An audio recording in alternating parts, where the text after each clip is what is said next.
Emergency staff. Hey, good morning, everybody. It's time for Morning Manna Special Edition. I know y'all was saying, well, you know what, Bishop, you told us that you were off until Friday. So what is this? I could not resist the opportunity. And we do this every year. We do Yeah. this every year. Yeah. Dr. Jamal Bryant comes on my podcast, I Lead Podcasts, and we do that and have conversation. But this time I said, you know what? I'm going to go live because of the importance of what is happening and going on. Yeah. And I needed to get that word out. I needed to get that word out to everybody. So we're going to do a little bit of combination. But before we get that and let our audience build up a little bit, congratulations. Oh, thank you. I'm appreciative. If y'all don't know, tell them about it. I have found the woman of my dreams. Oh, my God. I'm telling you, dreams do come true. I have Valentine's Day every day I wake up. Valentine's Day is February 14th, but I got married November 14th to an incredible woman, Dr. Carrie Turner Bryant, who is working alongside me in ministry. She's a fantastic specimen, and I'm grateful for the air she breathes. Oh my God! When I look at you all, man, the glow, the gleam, all of that is. So I was telling Dr. Jeremiah, my frat. Let me just I just telling him, said, man, my God, I ain't never seen you smile so much. Listen, if I smiled like this somewhere else, then annul the whole thing. This is the happiest I'm supposed to be. That's absolutely. Yeah. That's what it ought to be. So I'm grateful. You know, so what we want to do, and want to just, and I know y'all said, well, the Bishop, now wait a minute, you supposed to be chilling, you supposed to be doing kicking back and all, but what's happening in America today, we just can't put things off. Yeah. We really can't. And before I get into a little bit of that, I want to talk a little bit about this. You know, I want to talk a little bit about leading through storms, and it's connected. And this is my book. It will be published on March 18th. Dr. Bryant, Jamal is one of those of influencers who's going to be pushing it as well. And I appreciate that. And the whole bottom line is this: storms are inevitable, but preparation is intentional. Wow. I'm taking that. Storms are inevitable. Yeah. Talk a little bit about storms and how you need to be prepared about that. Yeah, it is amazing that you have a group of disciples who have been with Jesus for 2.5 years. They're out on a boat, and it's a tumultuous storm. Right. And they asked, "Is that you?" Is that you? Because they had seen Jesus feed 5,000, heal a woman with an issue of blood, restore sight to the blind, but they had never seen him in a storm. Wow. Wow. And the difficulty, Bishop, is they weren't sure how to recognize him. And the hardest place to recognize God is in a storm. Oh my God. Oh my God. You got to figure out, is that you? And there's 10 chapters. That's chapter 11. Okay. Yeah. Because a lot of times we attach storms to satanic activity, and don't know that sometimes storms are angelic choreography. Is that storm was necessary for them to see God in a different kind of way. And so sometimes the storming of life is where we reveal who we really are and how we really see God. And so this book, I'm super excited about it.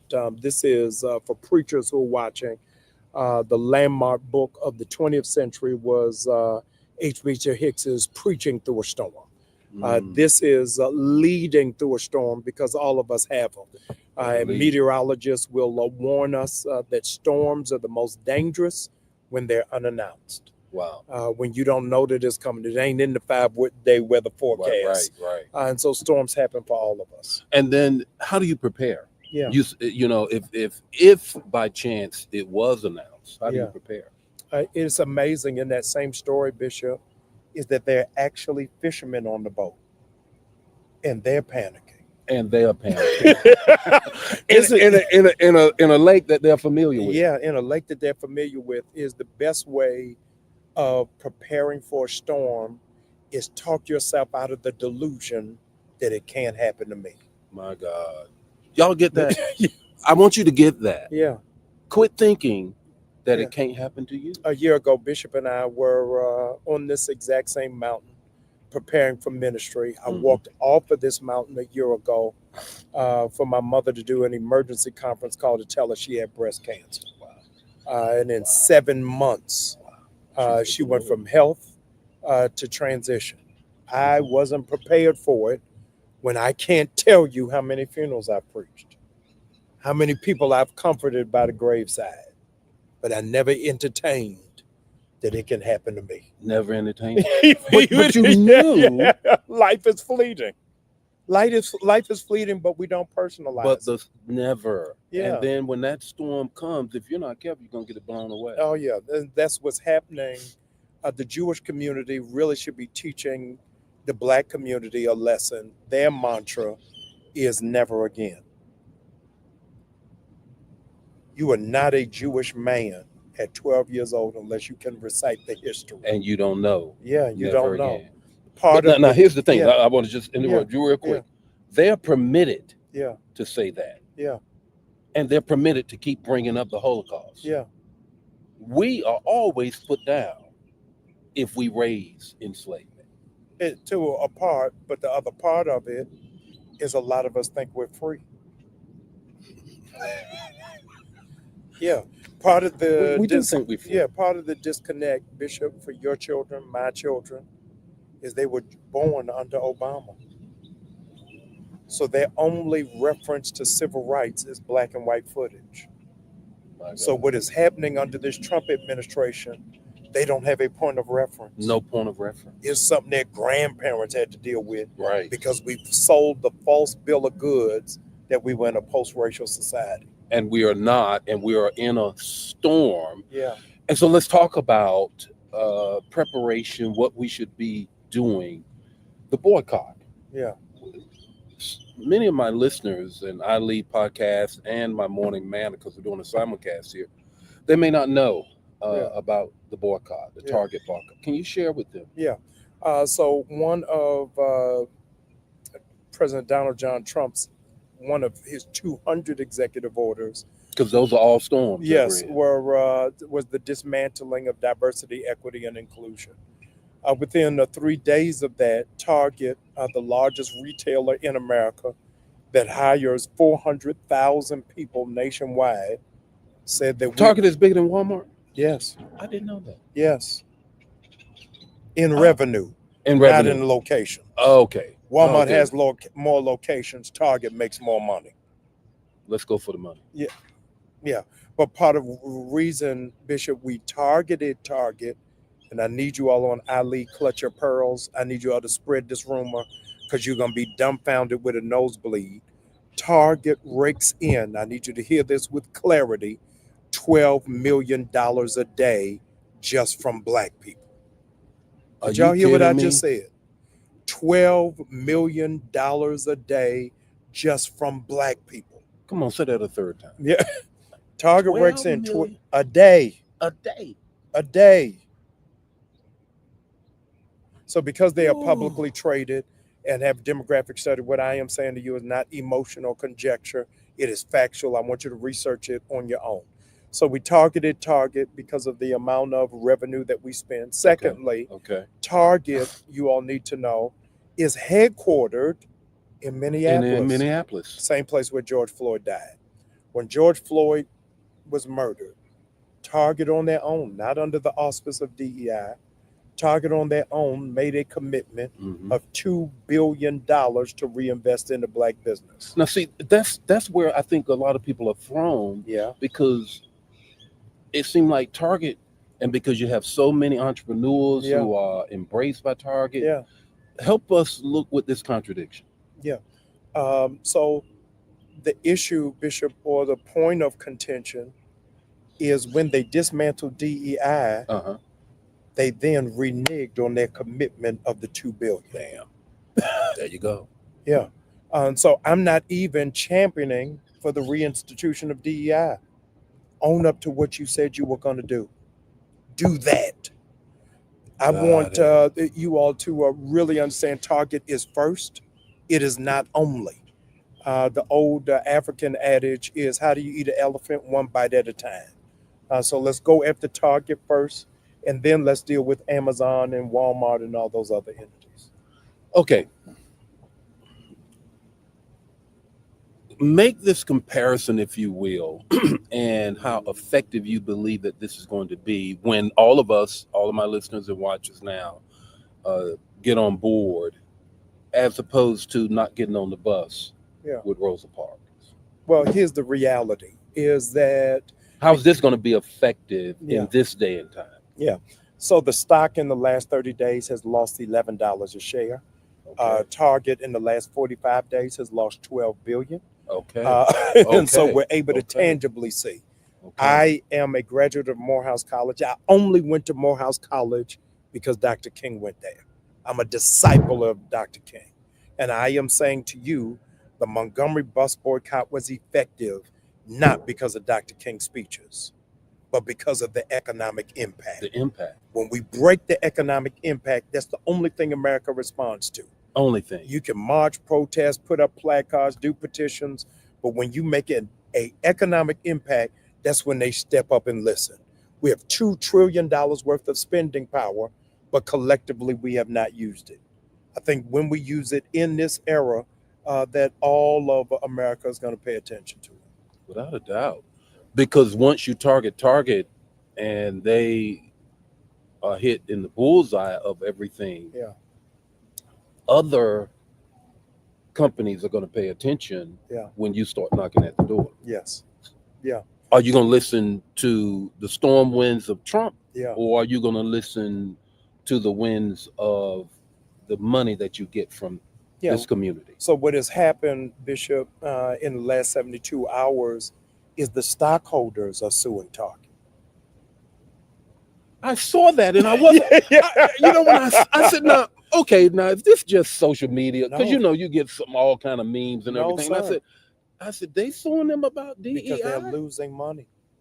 You have to think about what that means to lose $12 billion and for your share to lose value by $11 a share. Oh my God. So those of you who trade stock know that there are some stocks that are just solid. AT&T, Disney, Coca-Cola, Target is one of those. So to see what you saw as a safe stock to then go down, and they dismantled DEI, Bishop, without ever telling the stockholders. Wow. So they were ill prepared and they lost money in the marketplace without any warning. And part of this too, Target impacts institutions because institutions look for safe places to put their endowments. Yes. Money from the endowments to make money. Yeah.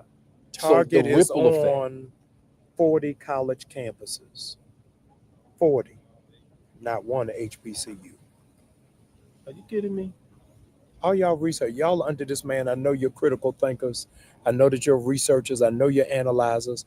Look up college campus targets. Not one is on an HBCU. Wow. Yeah. Wow. Yes. And so you're talking about institution and endowments? Yes. All we do is talk Target. Yes. Target ain't talking us. Yes.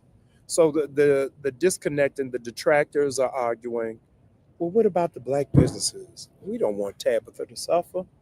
What about shea butter? What about black soap?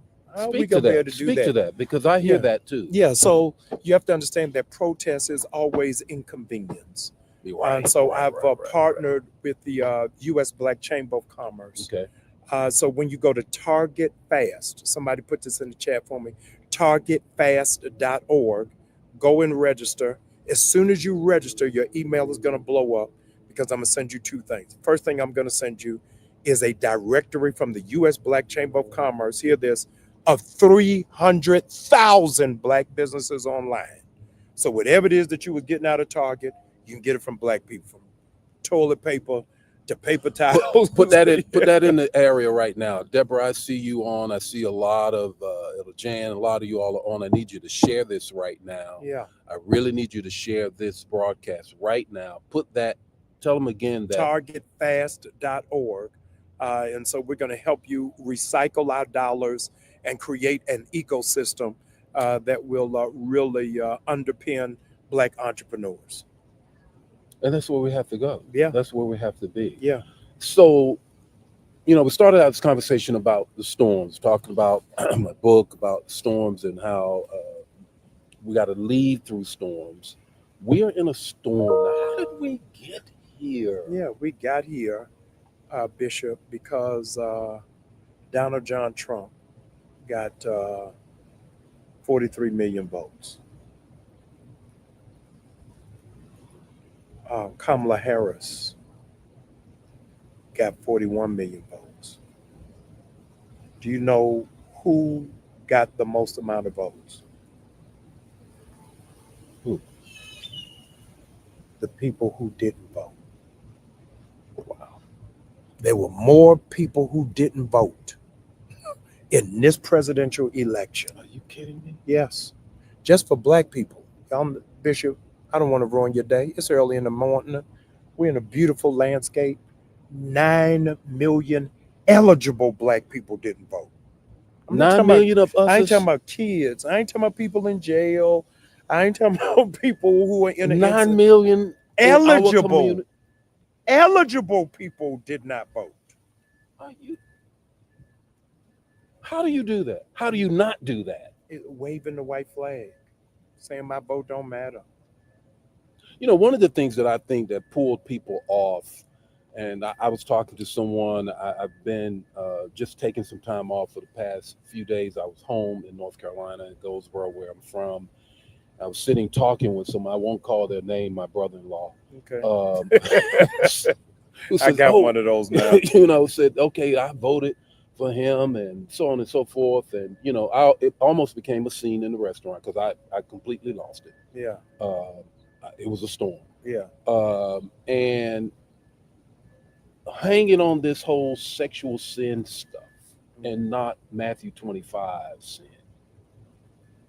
the least of these. Yeah. Speak to people about that because we all embrace the word and what it says. Speak to that, Jamal. Say it a different way for me, Bishop. How do we look at this dichotomy? Yeah. And his fixation on one set of morality issues and not other more, I think, that impacts the least of these. Yeah, so Bishop, it was a propaganda ploy to reel in evangelicals. Mm-hmm. They made a commitment on two issues, abortion and same-sex marriage. So they championed pro-life.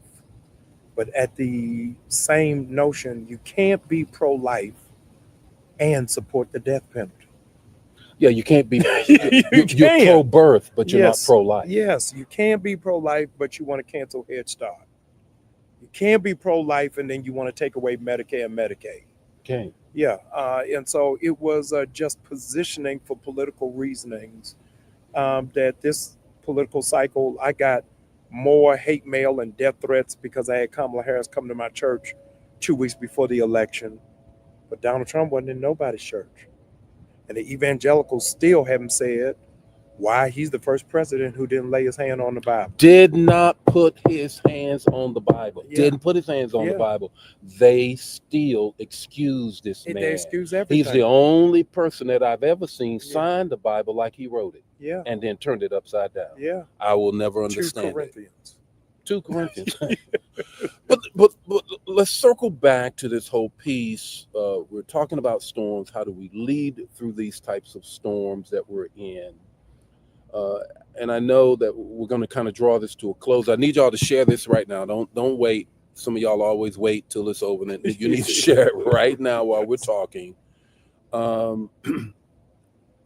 Talk to our listeners and Morning Manna and podcasts that how do we prepare for the next 4 years? Because the next 4 years, we're in a storm for the next 4 years. We do not prepare for the next 4 years. We prepare for the next 2.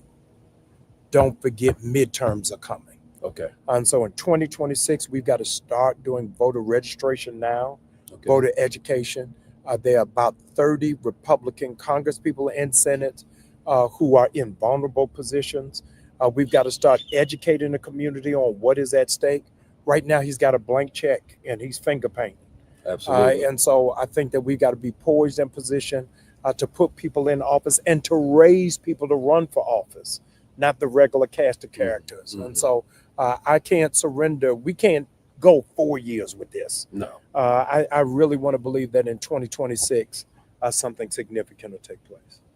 We have to believe that because we're in a storm, and if you know that we're in a storm, then it's incumbent upon you to get those things that are necessary.